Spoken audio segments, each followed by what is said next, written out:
आज आमच्या घरचं तुळशीचं लग्न होतं. काकूच्या घरीच मी खाली तुळशी घेऊन आली आपली आणि मी पण म्हटलं माझ्या तुळशीचं लग्न मी इथेच लावते.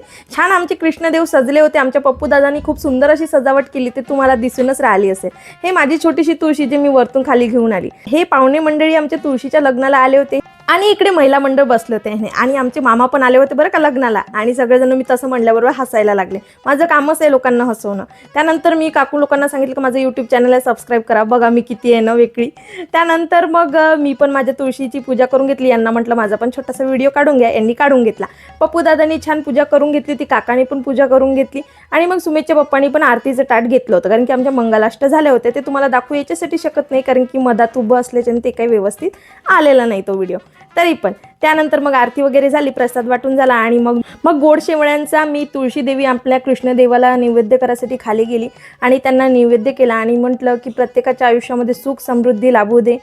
2.5 वर्ष कसे निघून गेले पताच नाही लागला. आता काही दिवसानंतर पुन्हा आमची ट्रान्सफर होऊन जाईल आणि आम्हाला गाव सोडायला, त्याचं दुःख वेगळंच आहे मनामध्ये, ते कधी विसरू नाही शकत माणूस.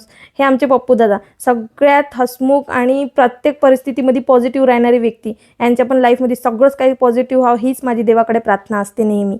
नंतर काकुणीने मी पुन्हा एक पूजा होती ती पूजा करून घेतली, आरती ओवाळून घेतली तुळशी मैयाची आणि कृष्णदेवाची.